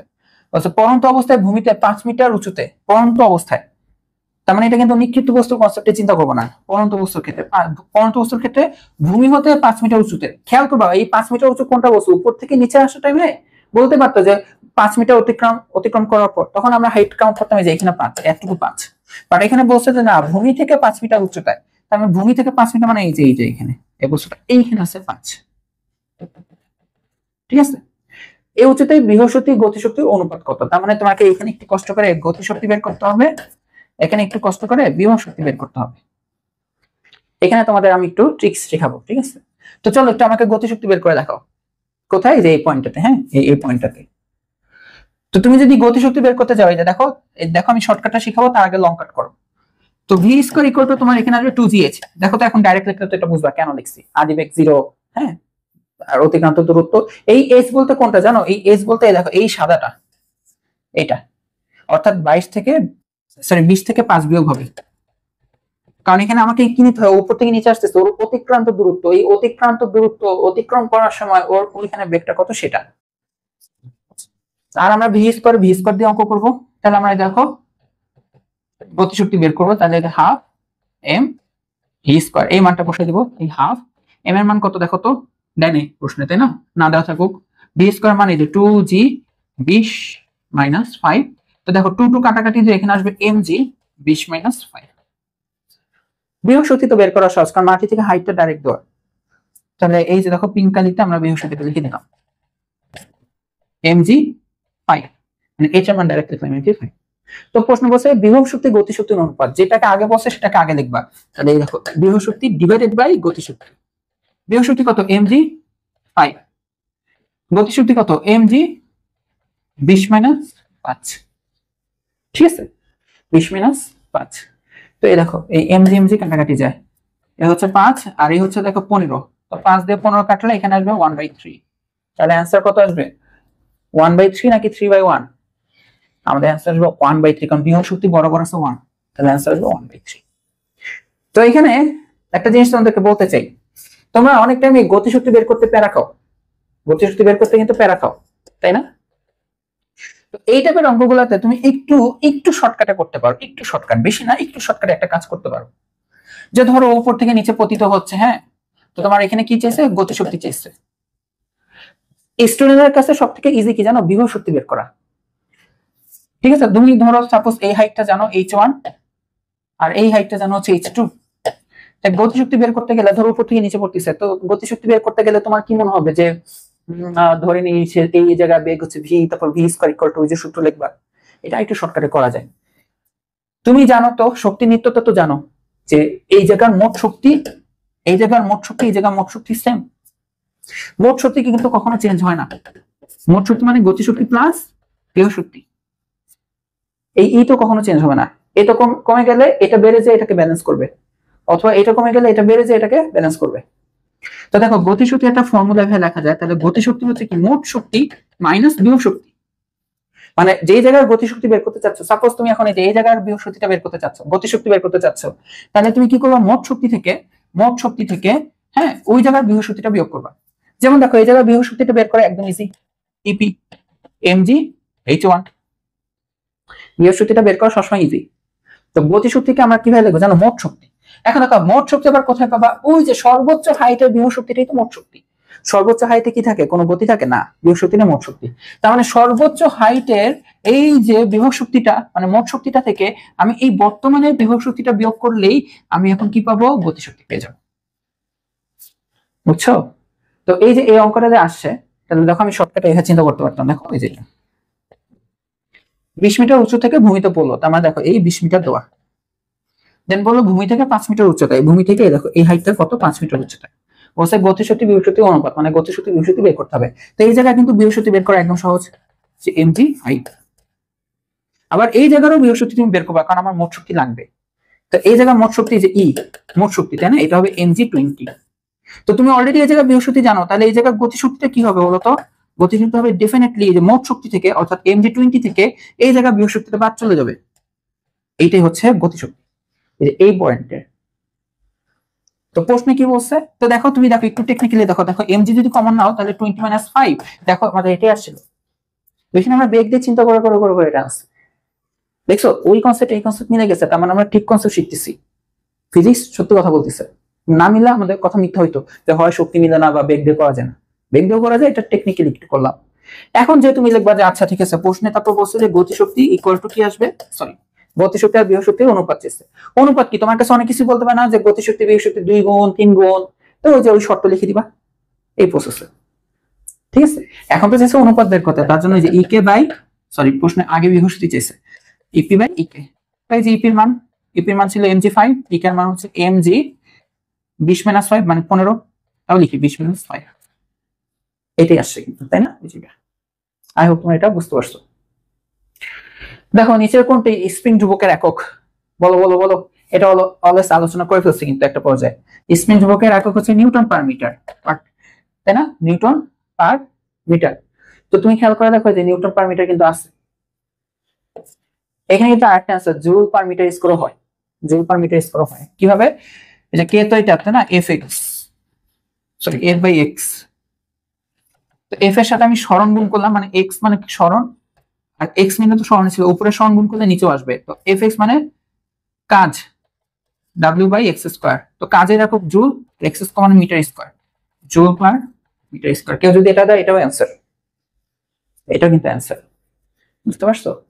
বাট এটা বেশি প্রায়োরিটি, যদি এরকম আসে এটা এটা তাকালেও অ্যান্সার হয়, সমস্যা নেই। এখন দেখো যে 10 কেজি ভরের একটা বস্তু, স্প্রিং সংক্রান্ত ম্যাথে আমরা চলে আসছি। 10 কেজি ভরের একটা বস্তু এত বেগে একটা স্প্রিং এর উপর পড়লো, এই স্প্রিং ধ্রুবক এত হলে সেটি কতটুকু সংকুচিত হবে, তার মানে স্প্রিং এর উপর পড়ছে, আমরা কিন্তু এটাতে ম্যাথ করে আসছি।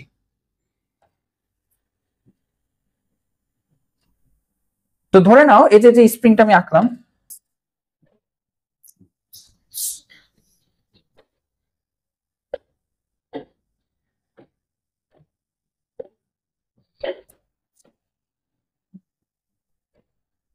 এই যে স্প্রিংটা হচ্ছে আমি আঁকলাম। তো এই স্প্রিং এর উপর এত ভরের একটা বস্তু এত বেগে স্প্রিং এর উপর পড়বে, তো স্প্রিং এর উপর যখন পড়বে, খেয়াল করো যখন এই যে পড়লো, হ্যাঁ, তখন ওর বেগটা হচ্ছে কত বলতো, 10 মিটার/সেকেন্ড। আচ্ছা এরপর দেখো পড়ার পর স্প্রিংটা কি হয়ে গেছে, সংকুচিত হয়ে যাবে না, তুমি বলো? স্প্রিংটা কি হয়ে যাবে? সংকুচিত। আমার হাতের লেখা চিত্র আঁকা খারাপ, তো আই হোপ তোমরা বুঝতেছো। কতক্ষণ ধরে সংকুচিত হবে? কারণ ওর আস্তে আস্তে বেগটা কমতে থাকবে। এখানেও একটা কাহিনী আছে, বেগ কেন কমে? স্প্রিং এর প্রত্যয় নিবলের কারণে। ওইটা আবার তোমাদের টপিক না। তো আমরা আর কি এখানে এটা দেখে নিই যে স্প্রিংটা এই পর্যন্ত গেল, মানে এতটুকু হচ্ছে কি বলতো, এটা হচ্ছে ওর সরণ, তাই না? যে হাইট, আগের হাইট আর এখনকার হাইটের মধ্যে এটা হচ্ছে ওর এক্স। এই আস্তে আস্তে শেষ বেগ হয়ে গেছে 0। এই যে কেন বেগ লিখলাম, বেগ লেখাটা ইম্পর্টেন্ট, কারণ এখানে স্প্রিং এর উপর যে কাজটা সম্পাদন করছে এই যে গতিশক্তি পরিবর্তনটা। তো প্রশ্ন করছে স্প্রিং ধ্রুবক কে এর মান তুমি জানো, সুন্দর মতন কে এর মান জানো, যে দেখো 1 2 3 4 5, 10 × 10⁵ ঠিক লিখছি? দেখ প্রশ্নে যা আছে সেটাই লিখবো। ঠিকই তো আছে, 10³ মানে 1000, তাই না? 1 2 3, তো 10⁵, শুধু 10⁵, সরি 10⁵, ঠিক আছে। তো এটা আমরা 10⁵ লিখতে পারি। তাহলে দেখো 1 2 3 4 5, 10 এর উপর যত পাওয়ার, এই 1 এর পর তত গুলা শূন্য হয়। দেখছো এখানে স্প্রিং ধ্রুবকের একক যে জুল পার মিটার স্কয়ার লিখছে, যে বুঝলাম না যে এটা ঠিক আছে, জুল পার মিটার স্কয়ার কিন্তু ঠিক আছে। বোর্ড প্রশ্ন মাঝে মাঝে এরকম দিয়ে দেয়। আচ্ছা, স্প্রিং ধ্রুবক এত, এখন বলছে সেটি কতটুকু সংকুচিত হবে। এই যে স্প্রিং সংকুচিত হবে, কতক্ষণ ধরে সংকোচন হবে, এই ধরলাম x সেন্টিমিটার, ওই এক্সটাকে বের করতে হবে। তো স্প্রিং যখন সংকুচিত হয় তাহলে স্প্রিং এর কিন্তু কৃত কাজ হচ্ছে, এটা স্প্রিং এর কৃত কাজ, স্প্রিং এর যে বিভব শক্তিটা, এই বিভব শক্তিটা কোনটা? এই যে বস্তু যে কাজটা করলো। তাহলে এখন কিন্তু আমরা সিম্পল হয় তাহলে লিখতে পারি এই যে হাফ কে এক্স স্কয়ার গতিশক্তির পরিবর্তনের সমান। ডাব্লিউ মানে কি? গতিশক্তির পরিবর্তন। তো এই শেষ গতিশক্তি মাইনাস আদি গতিশক্তি করলে তুমি আবার নেগেটিভ পাবে। তো পরিবর্তন মানে সবসময় দেখো অবশ্যই এই গতিশক্তি বেশি, এই গতিশক্তি কম। তাহলে আমরা দেখবো গতিশক্তির পরিবর্তন হয় হাফ এম ইউ স্কয়ার, এখানে ভি বাদ, আবার লেখার দরকার নেই তো হাফ এম ভি স্কয়ার, কারণ এটা তো 0 হয়ে গেছে। এইখান থেকে দেখো তো তুমি এক্স পেয়ে যাবে, এখান থেকে এক্স পেয়ে যাবে। দেখো যে এই বস্তুর ভরও জানো, তাই না? যে ওর গতিশক্তি চেঞ্জ হচ্ছে না, ওর ভরটাই কিন্তু তুমি জানো প্রশ্নের। দেখো হাফ হাফ কাটাকাটি যাবে, তাহলে এক্স স্কয়ার ইকুয়াল টু লেখা যাবে এম ইউ স্কয়ার বাই কে, কে এসে ভাগ হবে, তাই শুধু এক্স হবে গিয়ে এটা রুট, তাহলে মান বসে রুট ওভার এম। এম এর মান কি বলতো? এম এর মান কি বলতো? 10। ইউ এর মান কি বলতো? 10, তাহলে 10 এর স্কয়ার। আর কে এর মান কত বলতো? 10⁵। এটা তো মুখেই করা যায়, তাই না? এটা মুখেই করে ফেলা যাবে, কারণ এখানে আসবে 10³ 10³ 10⁵, 10⁻², তাহলে आंसर হবে রুট ওভার 10⁻²। তাহলে তোমরা ক্যালকুলেটর করবে, আমি নিজে একটু ক্যালকুলেটর হাতে করতেছি, অনেকদিন করি না তো। হাফ, রুট মানে হাফ, তো টোটো কাটাকাটি যায়, তাহলে 10⁻⁻1 মানে 1/10, 1/10 মানে 0.1, 1/10 মানে 0.1। ডিউতে পরীক্ষা দিছিলাম তো ক্যালকুলেটর থাকতো না, তো ওইটা আমি এই টাইপের প্রশ্ন কিন্তু ডিউ তো আসে। সত্যি কথা, এই যে ক্যালকুলেটর থাকে না, অনেকের রুট দেখে ভয় পায়, বাট এগুলো হাতে কলমে করে ফেলা যায়, ঠিক আছে? আবার দেখো মিলাই দেখো আমার মিলছে কিনা, ক্যালকুলেটর মিলছে কিনা, মাঝে মাঝে ভুলও আসতে পারে, তাই না? আমার বয়সটা উত্তেজনা না, লিখছিলাম না, উত্তেজিত হয়ে ভুল করতেই পারি। তো দেখো একটা বস্তুকে ভূমি থেকে উঠিয়ে টেবিলে রাখা হলো, ঠিক আছে? এই একটা বস্তু এখানে ছিল, এখন হুট করে কি করলা তুমি? টেবিলে উঠে রাখলা। এই যে তুমি কি করলা? কাজ করলা, তোমার কাজটা ওর মধ্যে বিভব শক্তি আকারে জমা হবে, তাই না? তো প্রশ্ন কি বলছে যে কৃত কাজ বিভব শক্তি থেকে বেশি, কৃত কাজ বিভব শক্তি কম, কৃত কাজ যান্ত্রিক শক্তি সমান না বলে কৃত কাজ কি আসবে? বিভব শক্তি। বুঝছো? দেখো নিচে কোনটি স্প্রিং ধ্রুবকের একক নয়? কি বলছে? একক নয়। ডেফিনেটলি এই দুটো একক, এই দুটো নিয়ে আগে প্যারা নেই, এই দুটো নিয়ে প্যারা নেই। এখন কথা হচ্ছে এইগুলা ভাই কি লিখছে, ওই যে কে এর মান দেখো, কে হচ্ছে কি f/x। এখন ভাঙো ইচ্ছা মতন, এফ কে ভাঙো, এক্স তো সরণ, তাই না? এক্স তো সরণ, বাট বল কি? বলকে আমরা কিভাবে লিখতে পারি বলো তো? ভর ইনটু ত্বরণ, মৌলিক রাশিতে ভাঙতে থাকবা। ত্বরণকে আবার কি লেখা যাবে? বেগ বাই সময়, সময় নিচে আসবে, সময় ইনটু সরণ। বেগকে আবার কি লেখা যাবে বলতো? বেগকে আবার লেখা যাবে সরণ বাই সময়, তার মানে সময় আবার নিচে একটা আসবে, অলরেডি একটা ছিল, তাই সময় স্কয়ার, আর এই হচ্ছে সরণ। সরণ সরণ কাটাকাটি যাবে, তার মানে ভর বাই সময় স্কয়ার। ভরের একক কেজি, নিচে সময়, সময়ের একক কি? সেকেন্ড, সেকেন্ড স্কয়ার, তার মানে কেজি এস ইনভার্স 2। তাহলে এটাও একক, তাহলে কোনটা একক? নয়, তাই না? একক নয়, তাহলে অ্যান্সার হবে হচ্ছে এটা। বুঝছো কিভাবে বের করছি? একদম মৌলিক রাশিতে ভাঙতে থাকবা, মাত্রা বের করার মতো, পরে ওইগুলো একক লিখবা, ঠিক আছে? আচ্ছা এরপরটা দেখো যে পি বিন্দু থেকে, এই হচ্ছে পি বিন্দু, 10 কেজি একটা বস্তু মুক্তভাবে নিচে দিকে পড়ছে। আচ্ছা, 10 কেজি ভর একটা বস্তু নিচে মুক্তভাবে পড়তেছে, মানে পড়ন্ত বস্তু। আচ্ছা, তো আমরা চিত্রটা দেখি যে পি থেকে আর হচ্ছে 40 মিটার। আচ্ছা, টোটালটা হচ্ছে 60 মিটার আর এতটুকু হচ্ছে 10। আচ্ছা, টোটালটা 60, এতটুকু 40, এতটুকু 10, তার মানে মাঝখানে এতটুকু কি হবে এটা বের করাটা মনে হয় লাগবে অঙ্কে, তাই না? প্রশ্ন পড়ি নাই, তাহলে দেখি এইটা 40, এটা 10, তাই 50 হলো, বাট টোটালটা 60 হইতো, তার মানে এখানে আছে 10। ওকে, মাথা রাখলাম। ঠিক আছে, তো এই হচ্ছে পি থেকে আর, আর এটা হচ্ছে এস থেকে ভূমি। তো প্রশ্ন হচ্ছে আর বিন্দুতে বিভব শক্তি কত? কোথায়? এইখানে বিভব শক্তিটা চেয়েছে। তো মাটি থেকে উচ্চতা কত? 20 না? টোটাল এটুকু হচ্ছে 20। বিভব শক্তি মানে কি? মাটি থেকে উচ্চতা। তাহলে আমরা লিখি যে ইপি আর এমজি 20। আমরা হচ্ছে এম কত বলো? এম তো জানি না, এম তো জানি না। এম যদি না জানি তাহলে আমরা কি করতে পারি? এম এম লাগবে, এখানে এম চেয়েছে, এম দিয়ে অঙ্ক করতে হবে। বুঝা গেছে?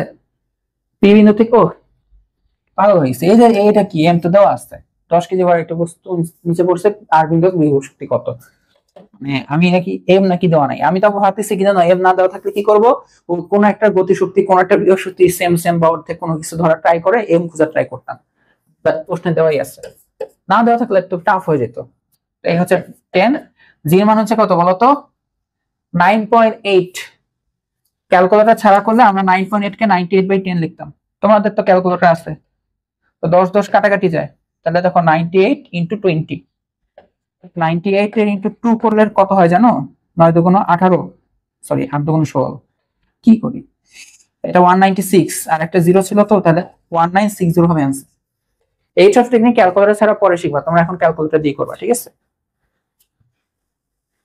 এবার দেখো লাস্টের, না লাস্ট না, আর অঙ্ক আছে। বেশি কথা বলতেছে আজকে মনে হয়, শেষ হবে। টাইপ 5 দেখো, ক্ষমতা, ক্ষমতা তাই না? পাওয়ার, পাওয়ার এনার্জি ড্রিঙ্কস। পি হচ্ছে কি? কাজ করার হার। একক কি? ওয়াট, বা একটা হচ্ছে কি? Joule per second. দেন মৌলিক এককও ভাঙা যায় আবার। মাত্রা, দেখো কাজের একক ছিল হচ্ছে এম। শিট। আচ্ছা, তো আমরা যেখানে ছিলাম, তো কারেন্ট চলে গেছিল একটু। তো ক্ষমতার মাত্রা আমরা কি বের করছিলাম? ক্ষমতার মাত্রা না বের করলেও নাই, তোমার করবো, ঠিক আছে? আচ্ছা, এখন দেখো নিচের কোনটি বেগ, বল ও বেগের গুণফল? বল ও বেগের গুণফল। তো তুমি দেখো এই যে পি হচ্ছে ডাব্লিউ বাই টি, ডাব্লিউ কে কিন্তু লেখা যায় এফ এস বাই টি, আর এস বাই টি কে লেখা যায় বেগ। তো বল আর বেগের গুণফল হচ্ছে ক্ষমতা, বুঝতে পারছো? বল আর বেগের গুণফল হচ্ছে কি? ক্ষমতা। নেক্সট দেখো কোনটি ক্ষমতার একক, ওই যে ভেঙে ভেঙে একদম বের করবা। হ্যাঁ, দেখতেছো না কেজি ভর আসছে, তার মানে মাত্রার কনসেপ্ট জানলেই এটা বের করতে পারবা। দেখো 70 কেজি ওজনের, এখানে যেহেতু একক কেজি, বাট এটা আসলে ভর লেখে নরমালি, মাঝে মাঝে একটু পেঁচায়, তুমি লিখবা ওজন মানে এটাকে আবার ডাব্লিউ বানাই দিও না। তো এখানে এককটা আছে, তার মানে এটা আসলে ভর। এক ব্যক্তি 5 মিনিটে 100 মিটার উঁচু পাহাড়ে উঠে, তার ক্ষমতা কত ওয়াট? তো ক্ষমতা হচ্ছে কি, যে কৃত কাজ বাই সময়। কৃত কাজ কি? যে উপরে উঠলে আমরা জানি এনজিএইচ, এই হচ্ছে টি। তো এম এর মান কত বলতো? 70। জি মান কত বলতো? 9.8। এইচ এর মান কত? 100। টি এর মান কত বলতো? 5 মিনিট। মিনিটকে 60 দিয়ে গুণ করলে সেকেন্ডে চলে যাবে। তাহলে এই হচ্ছে 70 ইন্টু 9.8 ইন্টু 100 ভাগ 5 ইন্টু 60, 228.66 আসে। ঠিক আছে, এই যে 228.67 দিয়ে দেওয়া যায়। বুঝে গেছে? এটা হচ্ছে আমাদের অ্যান্সার। আই হোপ তোমরা এগুলো বুঝতেছো। দেন কর্ম দক্ষতা। হ্যাঁ, কর্ম দক্ষতা, ক্ষমতা ওই একই অঙ্ক ঘুরে ফিরে উপরে উঠানো হচ্ছে। হ্যাঁ, ক্ষমতা দিয়ে এটাই। কর্মদক্ষতার ক্ষেত্রে আমরা জানি কি বলতো? কর্মদক্ষতা হচ্ছে এফিসিয়েন্সি, যেটা তো সেটা হচ্ছে মেইনলি হচ্ছে আমরা কতটুকু কাজ পাচ্ছি। হ্যাঁ, যে কৃত কাজ, কৃত কাজ বা লভ্য, যেটা আমরা যতটুকু পাচ্ছি, দেওয়া হচ্ছে কি প্রদত্ত শক্তি ডিভাইডেড বাই কি প্রদত্ত শক্তি। এই হচ্ছে 100%। এইটাকে আবার আমরা একটু সুন্দরভাবে লিখতে পারি। আচ্ছা, কৃত কাজ তো ধরে নাও আমি ওকে দিছিলাম 100, ধরে নাও আমি ওকে দিছিলাম হচ্ছে 80, আর আমাকে দিল হচ্ছে 30, তাহলে তো 30/80 এটাই করা যাবে। বাট এই 30 আসলে কিভাবে আসলো? 30 আসছে হচ্ছে 80 - 50, মানে নিজে রাখছে এটা, তার মানে দেখো প্রদত্ত আর এটা হচ্ছে হারানো, এটা ক্লোজ। তাহলে এইটাকে আমরা এভাবে লিখতে পারি যে প্রদত্ত শক্তি বাই হারানো শক্তি। তো দেওয়া হয়েছিল আর যেটা হারাই গেছে সেটা বিয়োগ করলেই তো হয়ে যাবে আমাদের প্রাপ্তটা, মানে লভ্য, তাই না? হারানো শক্তি ডিভাইডেড বাই প্রদত্ত শক্তি, এটা দিয়ে সবসময় ভাগ। তো এটাকে পার্সেন্টেজে লেখা হয়ে থাকে। এখন দেখো যে কর্মদক্ষতা এটা, কাজের পরিমাণ ডাব্লিউ, প্রদত্ত শক্তি ই, শক্তির অপচয় E1। আচ্ছা, অনেক কিছুই লেখা, তো নিচের কোনটা সঠিক? তো দেখো তো এটা ইকুয়ালস টু E/W, এটা কি ঠিক আছে? নিচে কি কাজ দিয়ে ভাগ হয়? ডাব্লিউ তো কাজ, এটা ঠিক নাই। প্রদত্ত শক্তি ই দিয়ে লিখছে, এখন দেখো ই দিয়ে ভাগ কে কে গেছে, এই জায়গায় দুই জায়গার মধ্যে খালি ই দিয়ে ভাগ গেছে, গ আর খ, এর মধ্যে আবার কোনটা ঠিক? তো ই দিয়ে ভাগ গেলে যেহেতু আমি কাজের পরিমাণ জানি, তার মানে সূত্রটা দাঁড়াবে হয় এইটা, অথবা এই যে এখানে যেহেতু প্রদত্ত শক্তি আর হারানো শক্তি আছে, তাহলে এটাকে লেখা যাবে E - E1/E, এই যে মানে প্রদত্ত বাই হারানোটা, তাই না? আর এগুলো আমরা জানি 100 দিয়ে গুণ করে পার্সেন্টেজে লেখা হয়। তো দেখো তো কোনটা মিলে, কোনটা মিলে? আমাদের কিন্তু মিলতেছে হচ্ছে এই যে এইটা, গ, তাই না? প্রদত্ত মাইনাস হারানো শক্তি, গ নাম্বারটা মিলতেছে, তাহলে এটাই হচ্ছে আমাদের অ্যান্সার। বুঝা গেছে? দেখো কোন যন্ত্রের কর্মদক্ষতা 90% বলতে কি বোঝায়, মানে আমরা যদি এখানে 100 জুল শক্তি দিই তাহলে আমরা লভ্য শক্তি পাবো 90 জুল। বুঝছো? এটা হচ্ছে আমাদের অ্যান্সার। নেক্সট হচ্ছে দেখো মোটরের কর্মদক্ষতা, যে এত নিউটন ওজনের, এই যে ওজনের একক নিউটন, তার মানে এটা কেজি না, এটা আসলে নিউটন। হ্যাঁ, এই যে ডাব্লিউ বা এটা এখানে এফ হিসেবে কাজ হয়। এত উচ্চতা উঠাতে একটা মোটর ব্যবহৃত করা হলো, ঠিক আছে? এখন এটি 40 জুল বিদ্যুৎ শক্তি খরচ করে, ঠিক আছে? কতটুকু বিদ্যুৎ শক্তি খরচ করে, তার মানে তুমি এখানে এত বিদ্যুৎ দিবা, এটা ধরো একটা মেশিন, এই মেশিনে তুমি এত বিদ্যুৎ দিচ্ছ, কর্মদক্ষতা বের করতে বলছে, তাহলে কর্মদক্ষতা হবে যে তুমি যতটুকু দিচ্ছ বাই কৃত কাজ। এখন দেখো তো কৃত কাজ কিন্তু আমরা বের করতে পারবো, এখানে আর ক্ষমতা দিয়ে করবো না, তাই না? যে যেহেতু আমাদের জুলে দেওয়া, তাহলে আমরা কাজ দিয়ে করতে পারবো। এই যে কৃত কাজ কি হবে, ওজন আর কত উচ্চতা উঠেছে এইটা, তাহলে দেখো আমরা কিন্তু কৃত কাজ বের করতে পারি, যে ডাব্লিউ কি হবে বলতো, mgh, এম এর মান কত? ও আবার দেখো ডাইরেক্ট mg এর মানটা দেওয়া, তাই না? f = w, মানে ডাইরেক্ট mg, ওজনটা 35, এর সাথে গুণ হবে h হচ্ছে কত, 5 মিটার, তাহলে এই হচ্ছে আমাদের কৃত কাজ। তাহলে 35 × 5, এই হচ্ছে কৃত কাজ বাই প্রদত্ত, কারণ বিদ্যুৎ শক্তি আমরা দিচ্ছি, ঠিক আছে? এটাকে 100% এ গুণ করবো, এটাই হচ্ছে আমাদের অ্যান্সার হবে। তো চলো আমরা বের করে দেখি। 35 × 5 ডিভাইডেড বাই 400, তো এটাকে আমরা 100 দিয়ে গুণ করবো, এটাই হচ্ছে আমাদের অ্যান্সার। 43.75, খ নাম্বারটা। বুঝছো? এই খ নাম্বারটা হচ্ছে আমাদের অ্যান্সার। আশা করি এটা তোমরা বুঝতে পারছো। এটা দেখো 1 কিলোওয়াট মানে 1000 ওয়াট ব্যবহার করে 15 সেকেন্ডে 100 কেজি ভরের বস্তুকে 10 মিটার উপরে তোলা হলো, শক্তির অপচয় কত? বুঝো, আমাদের এই যে এই ডাটা থেকে, হ্যাঁ, এই যে এত সেকেন্ডে এত কেজি ভরের বস্তুকে এত উপরে তোলা হলো, তার মানে তোমার কতটুকু শক্তি লাগছে, কতটুকু শক্তি লাগছে তুমি এটা অলরেডি বের করতে পারো mgh এর মাধ্যমে।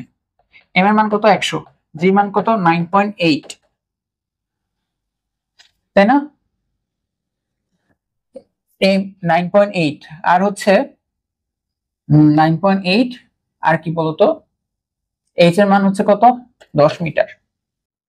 তাহলে এটা দেখালে কত আসে দেখো, 100 × 98/10 × 10, তো 10 10 কাটাকাটি দিয়ে এটা আসবে 9800 জুল, ঠিক আছে? তাহলে আমরা এখন এটা ক্ষমতাটা বের করতে পারবো, যে ক্ষমতা পি, তার মানে ও কত ক্ষমতা, মানে ক্ষমতার আউটপুট আমরা পাচ্ছি, আউটপুট পি, আউটপুট মানে লাভ করতেছি কত। তো এই যে এই কাজকে আমরা যদি সেকেন্ড দিয়ে ভাগ দিই, তাই না? যে 15 সেকেন্ডটা করছে এত ওয়াট, তাহলে কত আসছে দেখো,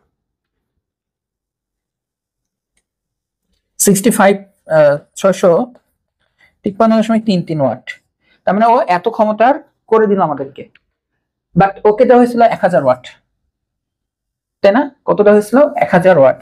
তাহলে আমাদের লস মানে পি লস মানে কত ক্ষমতা লস হচ্ছে, যেটুকু আমরা দিছিলাম আর আমরা যতটুকু পাচ্ছি, লিখতে পারি আমরা দিছিলাম হচ্ছে 1000 আর ও করে দিচ্ছে হচ্ছে 653, তাহলে এটা কত আসে?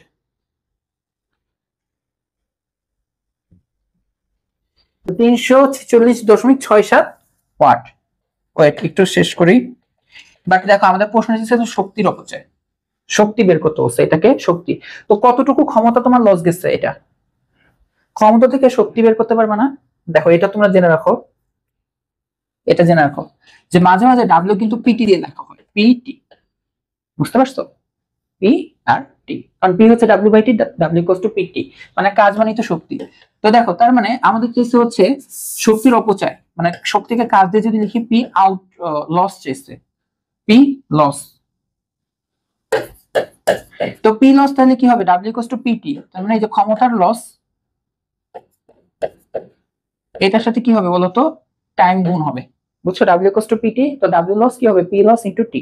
অবশ্যই আমি যখন দেখো ডাব্লিউ ইনপুট লিখবো, হ্যাঁ মানে মানে প্রদত্ত শক্তি আমরা কতটুকু শক্তি দিচ্ছি, অবশ্যই তখন আমি ক্ষমতারও ইনপুট লিখবো, তাই না, ইনটু টাইম, এভাবেই তো। তো ওইটাই যে এটা লস, এটারও লস, আমাদের টাইম তো হচ্ছে 15 সেকেন্ড হিসাব দাও।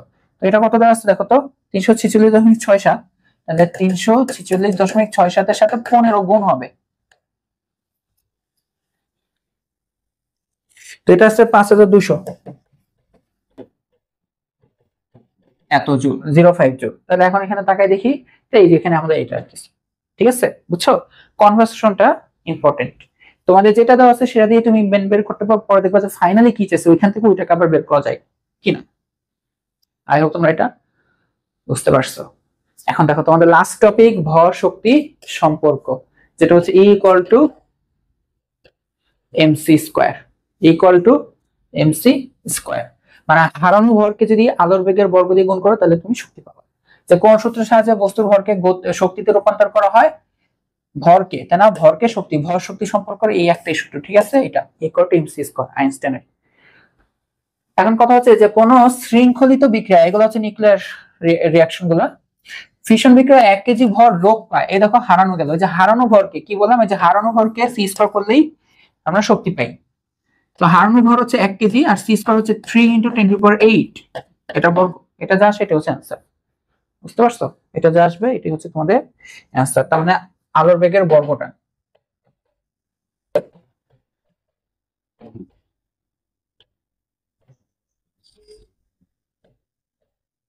নাইন ইন্টু 10⁻16, বুঝতে পারছো?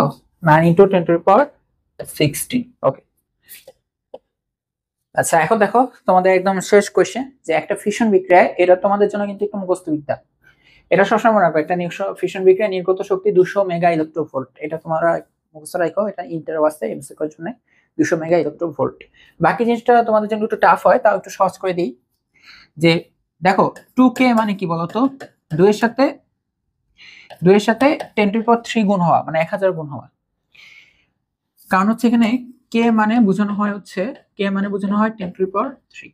সিমিলারলি বড় হাতের এম মানে 10⁻6 মেগা, এটাকে বলা হয় মেগা, ঠিক আছে, 200 মেগা ইলেকট্রোভোল্ট। এখন কথা হচ্ছে ইলেকট্রোভোল্ট হচ্ছে শক্তির একক, আর 1 ইলেকট্রোভোল্ট মানে ইলেকট্রনের চার্জ বলতো 1.6 × 10⁻19, ইলেকট্রনের চার্জকে জুলে লিখে দিবা, ঠিক আছে? তাহলে 1 ইলেকট্রোভোল্ট মানে এত জুল, তার মানে ইলেকট্রোভোল্ট থেকে জুলে যাওয়ার জন্য তোমাকে এটা দিয়ে গুণ করতে হবে। তো এখন দেখো তো 200 মেগা ইলেকট্রোভোল্টকে দেখো তো ইভিতে নাও তো, তাহলে এটাকে লিখতে হবে 200 সাথে 10⁻6 গুণ করলে, তাহলে যে এমটাকে লিখলে 10⁻6 আর এই হচ্ছে ইভি, বুঝছো? কি করলাম, যে 200 মেগা ইলেকট্রোভোল্টকে জাস্ট শুধু ইভিতে লিখলাম, তাহলে এম এর জায়গায় 10⁻6 লিখলাম।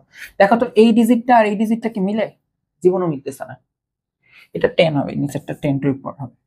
গ নাম্বারটা দেখো এবার জুলে নিতে বলছে, তো আমরা কি লিখছি, ইলেকট্রোভোল্ট থেকে জুলে যাওয়ার জন্য এটা দিয়ে গুণ করতে হয়। তাহলে এই যে এই জিনিসটা আছে ইলেকট্রোভোল্ট, তাহলে এইটাকে, এই পুরো রেজাল্টটাকে তুমি যদি এখন 1.6 × 10⁻19 দিয়ে গুণ করো, তাহলে তুমি জুলে চলে যাবে। এখন এইটা দেখো তো এটা হয় কিনা, এটা দেখো তো এটা হয় কিনা, অর্থাৎ 200 ইন্টু 1.6 ইন্টু, সরি 200 এরপর 10⁻6 ইন্টু 1.6 ইন্টু 10⁻−19, দেখো তো কি আসে, 3.2 ইন্টু 10⁻−11 জুল, হ্যাঁ এটা জুলে মিলছে, তাহলে এটা হয় 3 নাম্বারটা, 1 ও 3। এটা তোমাদের জন্য একটু টাফ হলো, এটা একটু মনে রাখো, বাট এটা জেলা স্কুলে তো বোর্ড পরীক্ষা এরকম আসবে, দিবা না তোমাদের জন্য। আর দেখো এটাই ছিল তোমাদের শেষ প্রশ্ন। সবাইকে ধন্যবাদ এতক্ষণ সাথে থাকার জন্য। এরপর আমরা এমসিকিউ সিকিউ অংশ দেখবো, তাহলে তোমাদের পুরো চ্যাপ্টারটা শেষ হয়ে যাবে একদম। এখন এমনিতেই শেষ, তখন আরো বেশি ভালো করে শেষ হবে। তো দেখা হবে নেক্সট ক্লাসে। সবাইকে আল্লাহ।